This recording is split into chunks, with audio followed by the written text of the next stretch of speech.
everyone, welcome or welcome back. If you're new here, my name's Nina and I help people to declutter their minds and their homes using an approach that combines self-understanding with self-compassion and practical applications of psychology.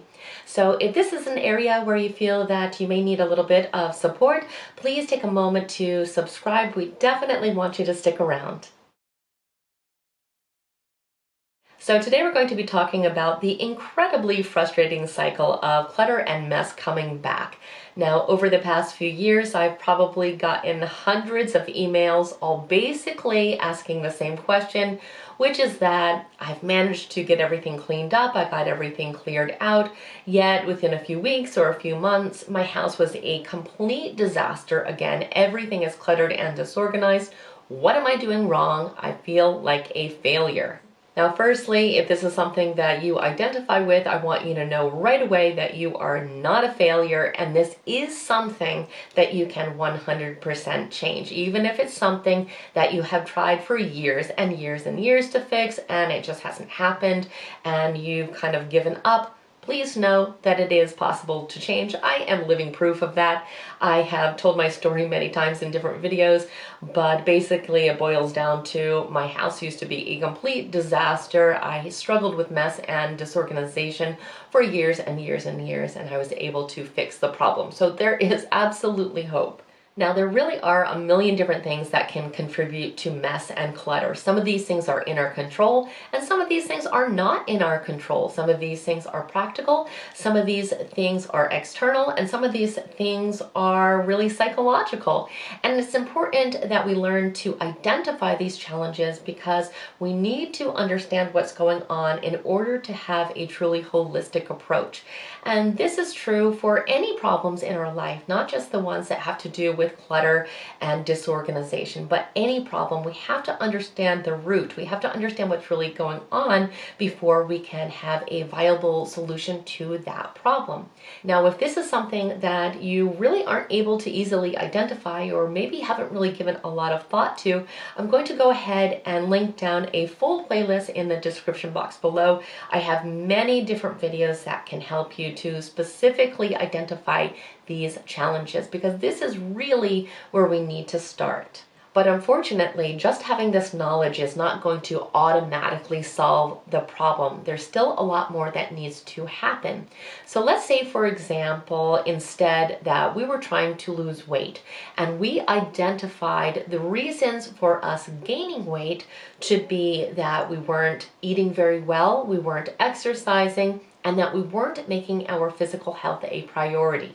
Now, this is, of course, invaluable information because we've figured out what changes need to be made in order to fix the problem. However, if we do not make these changes, of course, there's not going to be any changes to our weight, even though we identified what the problem was. And even if we do address it for a while and we make temporary changes, the second we go back to our old habits, the weight comes back. We don't have results that last because we did not change our lifestyle. We simply addressed it on a surface level, or we addressed it almost like a symptom, but we didn't actually solve the problem. So the exact same thing happens in decluttering. If we do not permanently change our habits, the mess will come back 100% of the time. For most of us, what we do is we treat this issue on the surface. We put all this time and energy into decluttering and cleaning without making any real substantial changes to our life or our lifestyle. If we continue to use this strategy, we will always end up back at square one.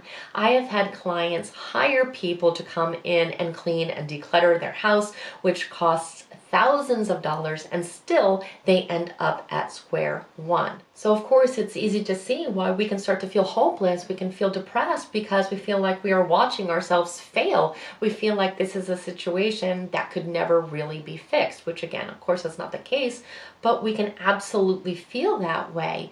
And even if we have a few days of enjoyment because our house is temporarily decluttered or clean, the second that it kind of spirals back into chaos, the second it gets messy again, all these negative feelings tend to come back. Now, I have worked with enough people to know that this is not a unique situation. This is a struggle that many people deal with.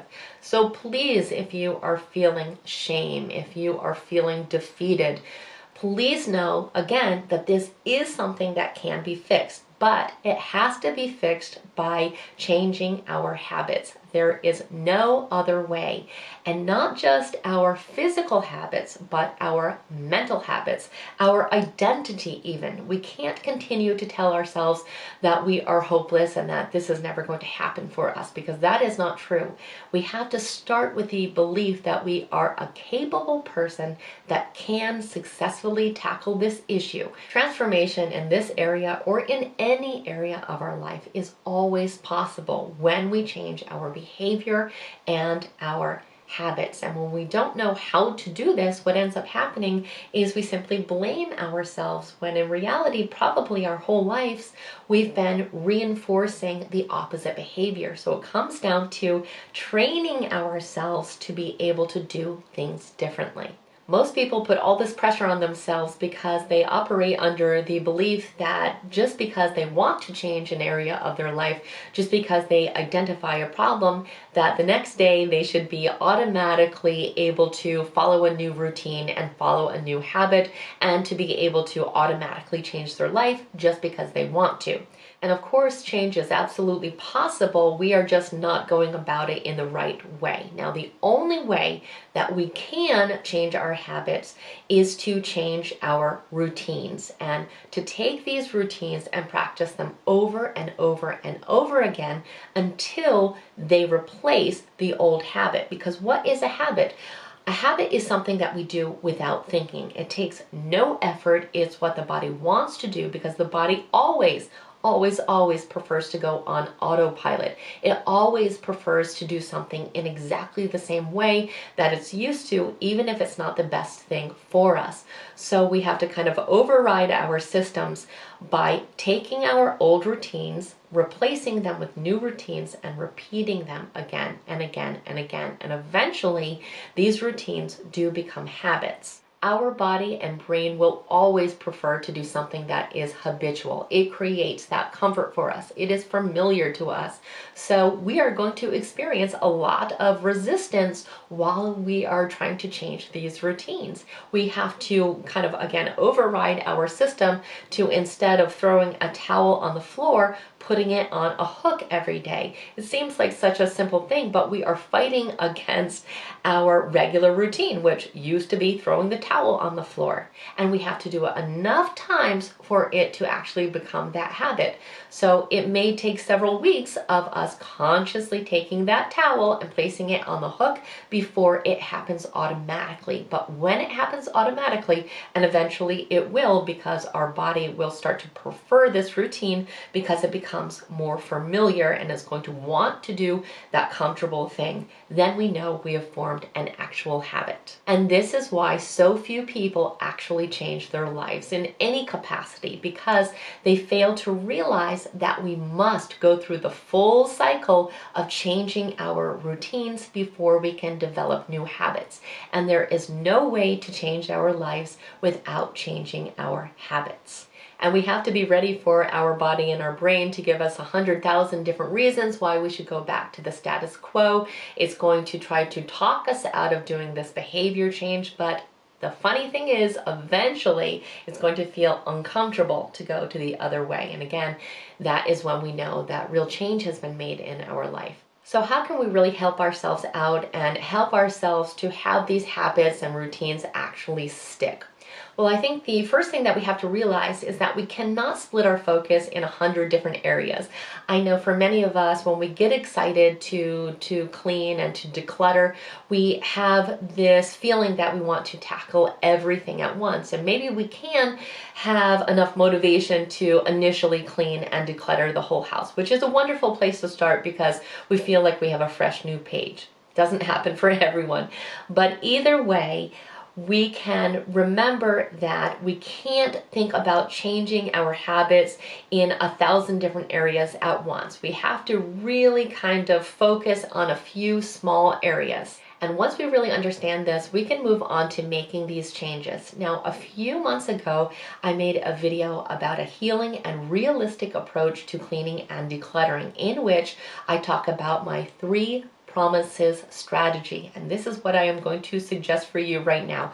Please watch that video if you have not done so already. It's going to help you identify some areas in your life that would make a huge impact if changes were made there. So for you, it could be, again, picking up that towel every single day and putting it on a hook, or placing your mail in the same place every single day, or making sure that you don't go to sleep without taking the dirty dishes and cleaning them and putting them away. Or maybe it's going to be that you are going to commit to 5 or 10 minutes every single day of cleaning and decluttering.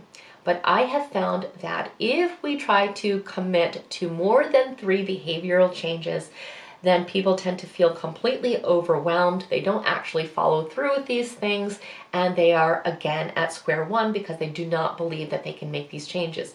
These changes absolutely can be made when we realize what we are up against. We are up against our brain wanting to run on autopilot. So we have to, again, create new habits by developing routines that we perform over and over and over again.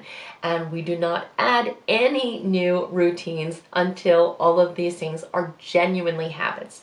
And don't worry if these things take more than a couple weeks. Maybe it takes you 2 months to develop these habits. But what most people fail to realize is that that is significant progress. Most people go either black or white. Either they say that they are not going to clean their house at all, they completely give up, or they want their house to be spotless. Now, there is a spectrum in between there that is very manageable, and we can get to that perfect, wonderful house eventually, but there are steps along the way that need to happen. So don't focus on that gap. Focus on what you can do in the meantime, because imagine coming home every single day and, your bed is made, or there are no dirty dishes, or the bathroom is all clean. These are huge things. Even if the rest of the house is still messy, this is still huge progress. When this mental shift finally happens for people and they accept that they do have to change their behavior permanently, and they have the realization that this is something that is completely possible, it is exciting to watch, because I have seen firsthand how much change can occur over just a few months. And again, we can keep working on it. We can keep cleaning and decluttering to eventually we get to what we have in our mind as the final outcome that we desire. But instead of just getting completely frustrated and angry at ourselves and giving up, or making ourselves crazy trying to clean and declutter without making these changes, then really we're not going to get anywhere, because even if we do all this cleaning and decluttering without making these changes, it's always going to come back, which is going to lead to those negative, defeating feelings that we really need to avoid. And I want to assure you, while this is not some magical remedy, that this process is 100% effective, because we are keeping in mind human behavior. We are keeping in mind how our brain actually works. We know what needs to happen to make these changes, and we just need to follow through. And again, with that process, we can change our entire life if we want to. And believe me, again, I really have. So that really brings me to my last point, which is that this process is going to have ups and downs. It's not that it's going to be, again, smooth sailing. Our body is going to want to resist. There are certainly going to be days that we don't want to do any of these things, even if they take 2 minutes of our time. We're just not going to feel like doing them because, again, they're not part of our habitual routines. So bear that in mind, and if there are days where you really couldn't do it that day, you did not stick to the plan, don't throw in the towel entirely. Just get up the next day and do the dishes, or pick that towel up and continue on with this process. Because if we stop completely, again, we're going to start at square one, which we never want to do again. We want to just continuously, slowly and surely work towards changing that routine into a habit. So if you have a day again where it just didn't happen, don't be mad at yourself. Understand again what's happening psychologically, what is happening, with our brain, trying to go back to its old ways, trying to convince us that that is a better way. But keep your eye on the prize, because you want to change your life, and this is really the only way to successfully do that without ever really falling back into that same trap of the mess and the clutter coming back. And as always, I just want to take a moment to applaud you and remind you that you must be using self-love and self-compassion during this process. What you are doing is hard. It is not something that is as easy as what other people may think, because some people don't have these tendencies. Some people are naturally very clean. They are naturally very organized, so they don't understand the struggle.